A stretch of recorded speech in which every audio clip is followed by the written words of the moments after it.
Hey, it's Kelly. Welcome back to my channel where we talk all about gentle skincare, sometimes self-care, and today we're talking 4 steps to healthy, glowing skin. Now, a lot of people think that glowy skin is shiny skin, and if you just put on shiny skincare, you will have healthy, glowing, luminous skin. Unfortunately, it just doesn't work that way. It's not as simple as one easy hack, right?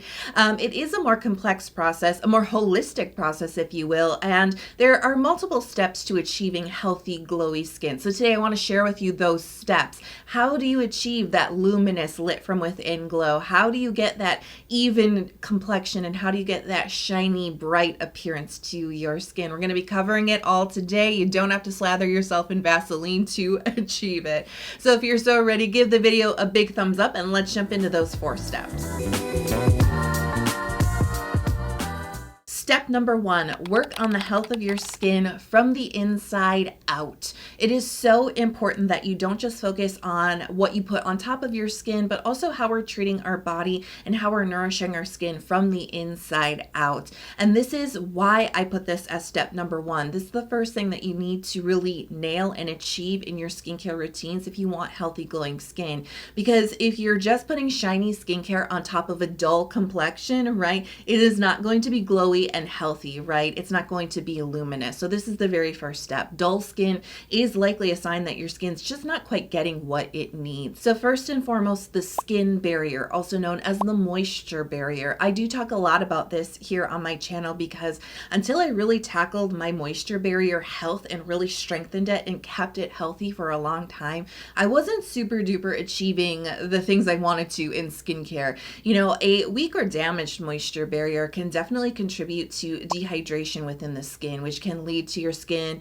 not feeling plump and juicy and not holding on to hydration, which is a step we'll get into a little later in the video. But definitely hydration is a key point for that glowy, glossy kind of skin, right? So if your skin is just inherently unable to hold on to hydration, that is working against your glowy goals, right? It also can contribute to things like not protecting the skin robustly from things like bacteria, from environmental aggressors, pollution, the sun, all that icky stuff, right? That can make our skin look dull, that can test it, that can wear it down, that can prematurely age it. Another thing that you want to think about is what I call skin nutrition. And I'm talking about ingredients that really feed the health of our skin, that protect our skin robustly, but they're not necessarily like exfoliating actives or collagen stimulating actives. I'm talking about ingredients like amino acids, antioxidants, right? Ingredients, some plant extracts that have high vitamins and minerals in them that really just contribute to, you know, glowy, healthy, very supported kind of skin. Now, this is where I said it doesn't have to get complicated. You do not need to go out and buy a separate antioxidant serum or an amino acid based serum. You don't have to build a complex routine with all the separate little ingredients. Generally speaking, these ingredients are already built into smart serum formulations that also contain other active ingredients that might, you know, pinpoint your very specific skin goals outside of glowy skin. But I want you to just kind of think about these other secondary active ingredients that support the health of our skin. It's not just about, you know, sometimes it's not just about cleansing, moisturizing, sunscreen. Sometimes these other additional ingredients can really add to the health of our skin. Now let's talk about lifestyle. This is often the missing piece when we're trying to achieve goals in skincare. And it's like, I'm putting on all the right products, like I'm using my sunscreen, I'm using all the serums, I'm very consistent, like why can't I quite get there? And it's like, what about your lifestyle though? Ooh, we don't always make that connection between how we treat our vessel, right, our body, and how it actually manifests on our skin. Sometimes we just think about our skin as something separate from our body, and that's obviously not true. It's our body's largest organ, right? And the health of the internal, you know, internals of our body is going to show on the outside of our body too. So definitely what we put on top is important, but how we are nourishing our body is important too.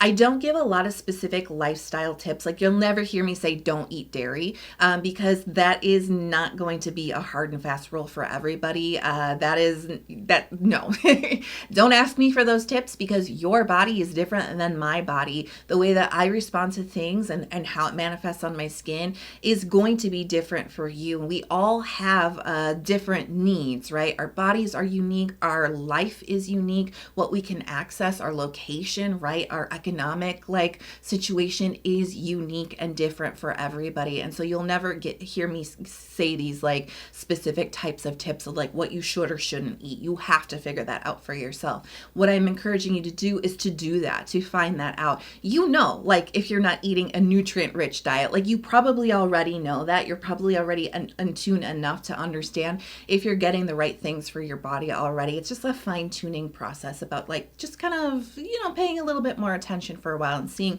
how things make you feel. But if you haven't seen a vegetable for a couple of days, 2 weeks to months, definitely something to work on, right?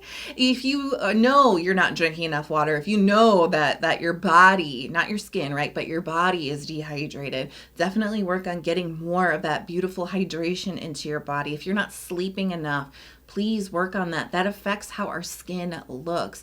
Things like stress too. Like I'll never say like, you know, lower your stress because it's like sometimes that stress is just out of our hands. But do you have healthy management and coping techniques for handling your stress, right? Some of us have unhealthy stress management things that we're using, right? So definitely look at that.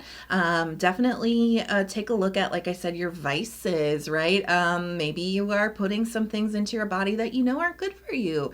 Alcohol, tobacco, right? Take a look at those types of things. Figure out what works for you and what fits into your ideal healthy lifestyle.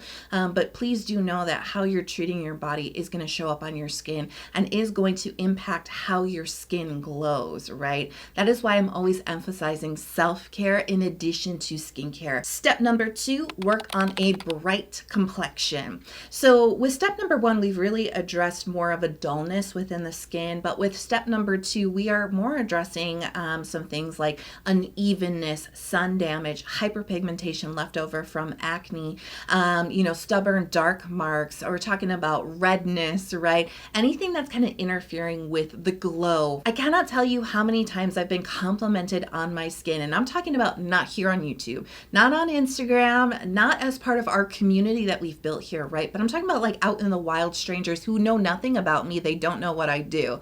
They will compliment me on my skin. They'll be like, your skin is glowing. It's so beautiful. Like, what's your secret? Like, what do you do? Right. And I'm always really surprised by that because of course I work hard on my skin, but I do still struggle with breakouts. I struggle with redness, and hyperpigmentation is the enemy, right? The sworn enemy is always coming back, right? I finally realized that people are responding to that inner luminous glow, and you can 1,000% have healthy, glowy skin with breakouts, with hyperpigmentation, with sun damage, with redness, with whatever, right? I just wanted to put that out there because yes, I get insecurities too, right? Like, I think we all do, but I think that our insecurities make us really hyper focus on the pigmentation, on the unevenness, on the sun damage, on the redness, on the things that are happening on our face. And we think that we're not glowing. We think our skin isn't beautiful. We feel insecure, but it's actually not reflective of what other people are seeing about us. And so I just wanted to tell you that as we're working on healthy, glowy skin, just know that, like, no shame if you have a breakout, no shame if you get hyperpigmentation. It's probably not interfering with your glowiness. It's probably not interfering with the health of your skin, right? This is just like a little blip, right? It's a blip. We can work on the blip. That's what this video is about, right? But please don't feel shame. It's not about perfect skin. There are a lot of great active ingredients out there. This video would be like 2 hours long if I talked about all of them in depth. I'm going to put this graphic on the screen right now. These are some of the most common active ingredients for treating specific things that you may feel are interfering with your glow. Things like texture, dark marks, sun damage, an unevenness to your complexion. So screenshot it, save it, right? This is going to be your guide to how to work these actives into your routine to really target what's going on with your skin. You do not need them all. We do not need to blast our skin. And in fact, if we do too much, right, we're kind of going against that step number 1, which is working on that healthy skin barrier, right? We could definitely compromise our skin if we go too far. be really smart and mindful about how you work these types of ingredients into your routine to really like laser focus target those things that you want to treat. But there's definitely a lot of great topicals out there that can really help us to achieve that brighter complexion, which really is that secondary step, that second layer over that healthiness to our skin is that brightness to the skin. Step number 3, work on your skin hydration. Now let's do a quick little sidebar. I want to talk about the difference between the words hydration and moisture, because I do find that there's a lot of confusion about what these two words mean. How are they different, right? And I feel like in certain languages, these words actually translate differently too. So there is some confusion here. So I want to let you know when I'm speaking, just from my perspective, my point of view here on my channel, when I talk about hydration, I am talking about watery, humectant types of ingredients. Think like glycerin, hyaluronic acid, panthenol, right? They have a looseness, a wateriness, a refreshing, plumping feel to them. Now, when I talk about moisture, when I describe things as moisturizing or having lots of moisture, I'm really talking about ingredients that are more oil-based. Maybe they're creams, like moisturizers, lotions, oils. They have an emolliency to them. They soften the skin, they condition it. They might even like hug things in just a little bit, but they're definitely not that watery type of ingredient. I find that hydration is really a crucial key to that glowy, glossy, dewy looking skin. I do find that that watery type of quality, and usually you find these in products like toners, essences, and some serums for sure. These types of products can not only bring a lot of hydration to the skin, which contributes to healthy skin, but they also can kind of plump the skin, smooth the skin, and the more hydration that your skin can hold on to, and that kind of goes back to step number 1, which is working on your skin barrier. Remember, that's what holds hydration into your skin. You need a strong, healthy, robust moisture barrier to hold hydration. The more hydration that you can get into your skin through ingredients like glycerin, like panthenol, right? Betaine is another great one. You can really plump up your skin, and it actually, the more your skin is able to hold on to it, I do find the more effective these ingredients are at giving you a little bit of that glow, a little bit of that gloss. You don't necessarily need a product with a shiny finish to get like a glowy, dewy looking skin, right? I think that just fakes you out, right? It's really about these layers, right? So I'm not saying that you need a whole complex routine full of all these toners, essences, serums, and whatnot, right? You could probably use one hydrating toner that suits your skin type and layer it multiple times onto your skin. And how many times you do that is going to be different based on your skin type and how much skincare your skin can accept. I'm keeping things very general here because it is very individual. But you can check out my short about the 7 skin method, which is about layering toners onto your skin, and it really does build a lot of hydration without building a lot of weight. So this is a technique that I personally use in my skincare routines to build up the glowiness and the dewiness and also firmness and plumpness of my skin. So don't discount hydration. I do think it's a very important part, and especially if your skin is lacking hydration. I think especially if you have like more oily skin type or more combination skin type, your skin needs a lot more hydration than you might think. Even if you don't suffer with dehydration, these skin types do really benefit and really get balanced out by adding hydration into their routines. I think normal skin and dry skin, again, if you're not suffering with dehydration or a weak or damaged moisture barrier, you still need hydration. Your focus is going to be a little bit more on moisture, I think. When you have a normal skin type too, it depends, because you could go kind of either way. So you have to just kind of like dip your toe into each pond and see what works for you. I find it so individual, right? But generally speaking, all skin types need some type of hydration. These are the types of products that can achieve that, and don't be afraid to layer it up a little bit. You would be surprised at what a beautiful effect that you can get even just using one toner in your routine. Step number 4, layer on the moisture, aka the gloss. So this is actually a really important step that, again, I think sometimes we are not like thinking about as heavily, especially when I see a lot of like essences and things being emphasized for their glass skin like effects. And like I've already covered, hydration and those steps are really important. But I do think it's interesting if you're only relying on like a creamy kind of shiny type of like essence type product to give you that glow to your skin, and then you cover it up with a mattifying moisturizer. Like, what? It is a multi-step process, and we have to kind of think about it at all these like important intervals, right? And the moisturizing phase, I'm going to call it moisturizing.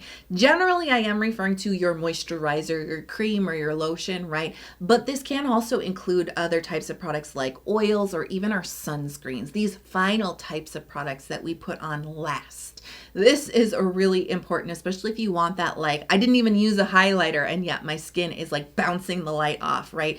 If you want that, you need to look at those final types of products. They do need to contain some moisture and some gloss to them. So definitely take a look at your products. If you're using some mattifying things, but you want that gloss, it might be time to kind of switch things out, right?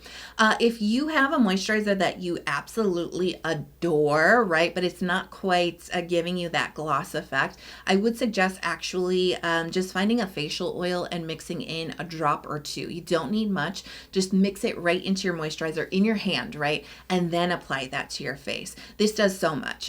It actually cuts down, sometimes facial oils can feel greasy if you just apply them in a like one layer on top of your skin. When you mix it into a moisturizer, you can actually use a smaller quantity of oil spread across a larger surface area like your face, so you're not getting as heavy of a feel to that oil. It just goes a lot longer, but you're still getting the shininess, the gloss, as I said, of a facial oil in that moisturizer. So you don't necessarily have to get a high shine moisturizer.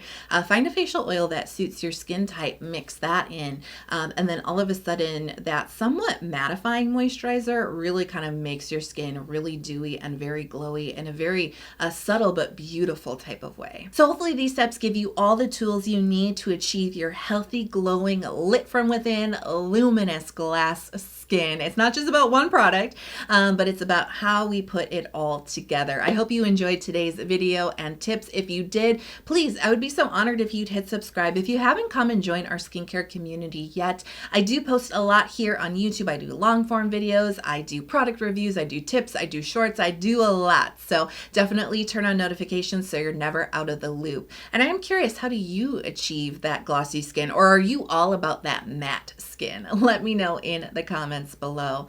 I love you so much. Thanks for being here with me today, and I cannot wait to see you in the next video. I hope you are healthy, happy, and safe. I'll talk to you soon.